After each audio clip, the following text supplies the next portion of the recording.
अस्सलाम वालेकुम, welcome to my channel let's cook with Ash. आज मैं आपके लिए लेकर आई हूँ बहुत ही मज़ेदार दही चना पुलाव की रेसिपी। किस तरीके से बन के रेडी होगा, इसके लिए आप वीडियो को लास्ट तक देखिएगा। अगर आप मेरे चैनल पर न्यू आए हैं तो चैनल को सब्सक्राइब कर दें, बेल आइकन के बटन को प्रेस कर दें, वीडियो को लाइक एंड शेयर करना मत भूलिएगा। जब हम घर पर ही बहुत अच्छा देगी पुलाव बना सकते हैं तो हमें बाहर से देग मंगाने की क्या ज़रूरत है। तो इसके लिए मैंने बहुत ही ज़बरदस्त तरीके से आप रेसिपी शेयर कर रही हूँ। चलते हैं आज की रेसिपी की तरफ। बिस्मिल्लाहिर्रहमानिर्रहीम। यहाँ मैंने चने लिए थे, इसे ओवरनाइट भिगो दिया था और उसके अलावा अब हम इसे पानी में डालेंगे और इसे गला लेंगे।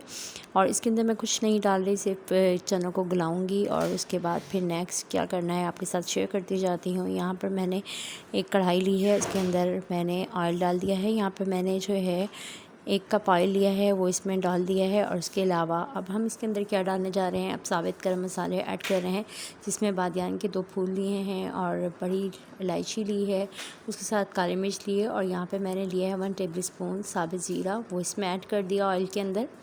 ऑयल में ऐड करने के साथ ही अब हम इसे ऑयल के अंदर ही मिक्स आउट कर लेंगे। मिक्स आउट करने के साथ ही यहाँ पे प्याज लिए हैं मैंने 3 प्याज लिए हैं, इसे जिन्हें कटिंग में कट कर लिया है।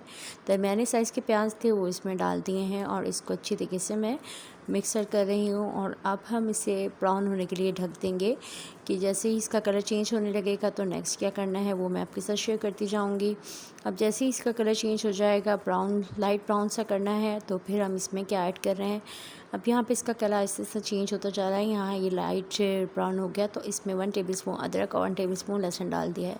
अदरक और लहसुन पहले मैंने इसलिए ऐड नहीं किया क्योंकि प्याज ब्राउन करने थे और लहसुन अदरक जल जाता, तो इसलिए लास्ट में ऐड किया है। अब यहाँ पर मैंने 3 टमाटर लिए थे और उन्हें गोल स्लाइस में कट कर लिया। उसके अलावा मैंने 4 हरी मिर्चें ली थी और उसको अच्छी तरीके से पेस्ट बना लिया और वो भी इसमें ऐड कर दी हैं, ग्रीन हरी मिर्चें। और यहाँ पर मैं इसको अब जो है इसमें चने ऐड करेंगे जो हमने बॉईल करके रख लिए थे। और आप चाहें तो जैसे मर्ज़ी कर सकते हैं बॉईल। अब मैंने ओवरनाइट सोक किया था इसको और फिर इसको कुकर में गला लिया था। और यहाँ पे देखें कि बहुत ही अच्छे हमारे जो चने थे वो गल चुके थे, तो और मैंने इसमें ऐड कर दिए हैं। ऐड करने के साथ यहाँ पे मैंने 4 से 5 जो है इमली का पल्प, उसमें थोड़ा सा पानी डाल के पहले अच्छी तरीके से वॉश किया था, फिर उसी थोड़े पानी में इसे भिगो के आधा घंटा पहले रख दिया था। वो भी इसमें गुठलियों समेत वो पल्प भी डाल देना है। इसके साथ नमक डाला है मैंने 1 टेबल स्पून और मैंने 1 टेबल स्पून ही पिसी हुई लाल मिर्च डाल दिया। 1 टेबल स्पून मैंने इसमें गरम मसाला ऐड कर दिया है।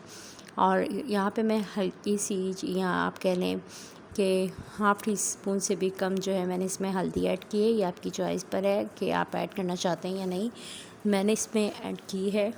और उसके अलावा अगर आप नमक आपकी चॉइस है, आप अपनी चॉइस के मुताबिक जितना आप तेज़ या कम खाते हैं वो डाल सकते हैं। यहाँ मैंने इसको ढक दिया था ताकि टमाटर गल जाएँ। यहाँ मैंने चावल भिगो दिए थे। यहाँ पे मैंने जो है चावल लिए हैं 3 गिलास और 2 कप, ये मेजरमेंट कप से मैंने चने लिए थे। अब यहाँ पर मैंने इसमें 3 गिलास पानी डाल दिए हैं, जितने चावल लिए थे उतना ही पानी डाल दिया है। अब जैसे ही पानी में बॉयल आने लगेगा तो हमने चावल में से पानी में से चावल निकालने हैं और वो इसमें ऐड कर देने हैं। और यहाँ पर मैंने चावल को 15 मिनट भिगो के रख दिया था।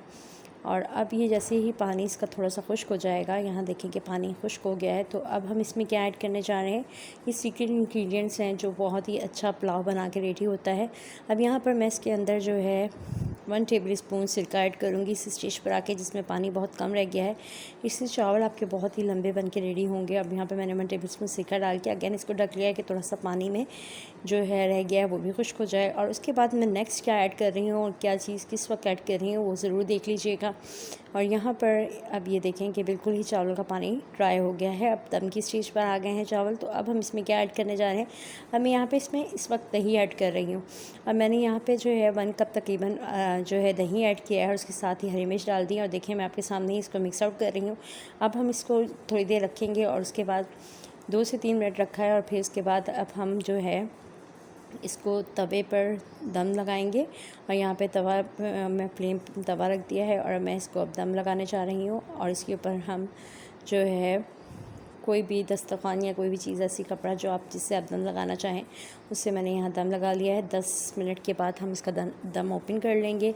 और यहाँ पे मैंने हरी मिर्ची रखी थी, उससे खुशबू बहुत अच्छी आती है। और यहाँ ये देखें 10 मिनट के बाद अब ये चावल देखें हमारे रेडी हैं और बहुत ही सॉफ्ट भी बन के रेडी हुए हैं, बहुत ही टेस्टी। दही का जो टेस्ट आखिर में डालने पर आता है वो आप ज़रूर ट्राई कीजिएगा एक दफ़ा। इसका टेस्ट बहुत ही इन्हेंस होकर राइस के अंदर आता है। तो इस स्टेज पर आके हम जब भी आप राइस में ख़ास तौर पे पुलाव बनाते वक्त दही डालेंगे तो आप यकीन करें कि इसका टेस्ट बहुत ही ज़्यादा इन्हेंस होकर आएगा और आपका पुलाव भी बिल्कुल बहुत ही ज़बरदस्त मेरे पुलाव की तरह रेडी होगा और बहुत ही ज़बरदस्त खुशबू आ रही है। और अब हम इसे निकालेंगे और सर्व आउट करेंगे।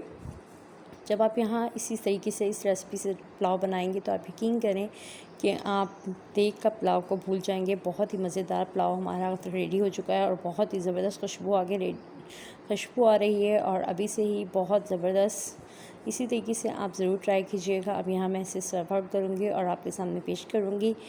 यहाँ पर हरी मिर्च की, बादियान के फूल की और चावलों की जो खुशबू आ रही है बहुत ही ज़बरदस्त। यहाँ हमारे राइस बहुत ही रेडी हो चुके हैं और देखें क्या खिले खिले और लंबे भी कितने हुए हैं राइस।